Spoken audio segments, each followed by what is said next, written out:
के दिन अगर कहीं भी किसी भी स्थान के ऊपर कोई भी व्यक्ति तिरंगा लेके अगर चल रहा होगा और सामने से कोई भी पार्टी का व्यक्ति अगर आ रहा होगा और वो ये पूछेगा कि ये तिरंगा लेकर चलने वाला व्यक्ति कौन है, तो सामने से एक ही बात आएगी, बोले भाई मैं इसका नाम तो नहीं जानू, लेकिन तिरंगा ले रहा है तो पक्का भारतीय जनता पार्टी का कार्यकर्ता का होगा। ये इस प्रकार की देशभक्ति की भावना ये भारतीय जनता पार्टी कार्यकर्ताओं में कूट कूट कर भरी गई है साथियों। ये इसलिए हुआ, ये इसलिए संभव है साथियों कि हमारे देश के अंदर जब हमें आजादी मिली 1947 के अंदर, और उस दौरान आप सब जानते हैं बहुत सारे बुजुर्ग यहाँ मेरे सामने उपस्थित हैं, कांग्रेस पार्टी सबसे बड़ी पार्टी के रूप में हुआ करती थी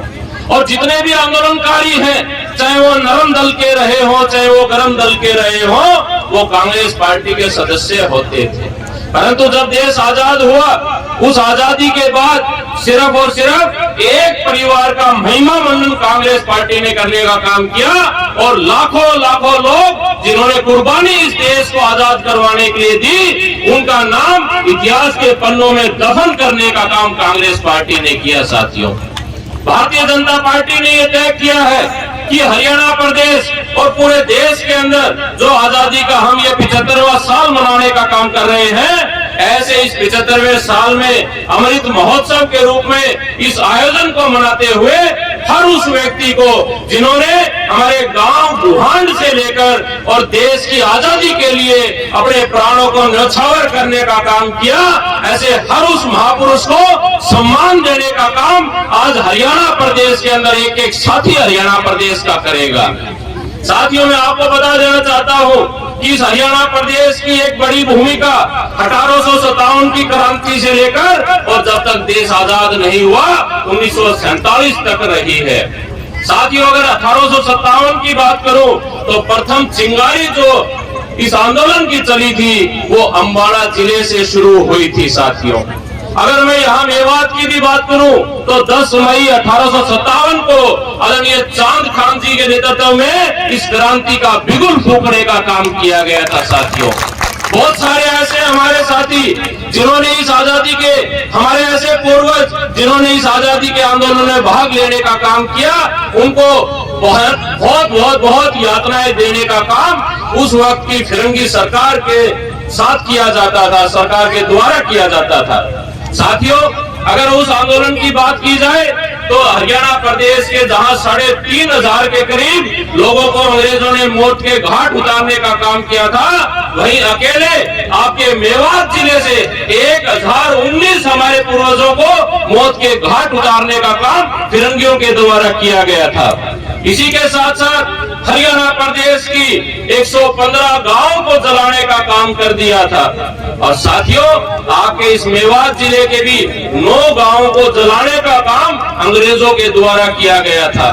परंतु उसके बावजूद भी ये मेवात की पावन भूमि है, ये वीरों की भूमि है, ये बहादुरों की भूमि है और ये बहादुर हमारे पूर्वज थे, हमारे माता पिता थे, हमारे दादा परदादा थे। इसी के कारण आज हम सब के अंदर भी उनके जीन्स हैं और आज भी हम सब बहादुरी के साथ अपने आप को आगे रखने का काम करते हैं। साथियों बहुत सारे ऐसे हमारे उदाहरण के तौर पे अगर मैं देना चाहूं तो हमारे झज्जर के सुल्तान थे, झज्जर के नवाब थे अब्दुल रहमान जी, अंग्रेजों के खिलाफ इस देश के आजादी के लिए जब संघर्ष करना चाहा तो सरेआम फांसी पे लटकाने का उनको काम किया गया था। साथियों आज ऐसे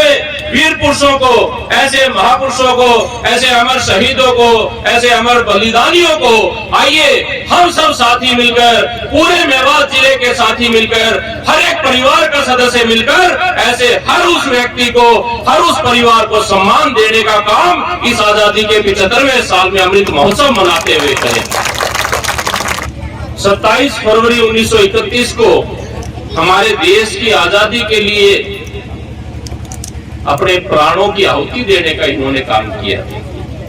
साथियों आप अंदाजा लगा के देखिए, मात्र एक 13-14 साल का बच्चा घर से निकल जाता है, काशी जाता है शिक्षा ग्रहण करने के लिए और इसी दौरान एक बहुत बड़ी घटना इस देश में घटित होती है। 1919 में जलियांवाला बाग हत्याकांड, और जलियांवाला बाग के अंदर कोई कहता है 100 लोगों को मार दिया गया था, कोई कहता है 200, कोई 300, परंतु इतिहासकार बताते हैं कि 1000 से ज्यादा लोगों को छलनी करने का काम उस वक्त फिरंगियों के द्वारा किया गया था। जब इतना बड़ा हत्याकांड जलियांवाला बाग में हुआ तो महात्मा गांधी जी के द्वारा देश भर में असहयोग आंदोलन की शुरुआत की गई। सभी युवाओं से यह आह्वान किया गया, यह निवेदन किया गया कि हम अंग्रेजों का किसी भी नीति का सहयोग करना बंद करते हुए, हम आज स्कूल कॉलेज को छोड़ते हुए आज अपने आप को सड़कों के ऊपर लाके खड़ा करें, ताकि हम अपने देश की आजादी इन अंग्रेजों से वापस लेने का काम करें।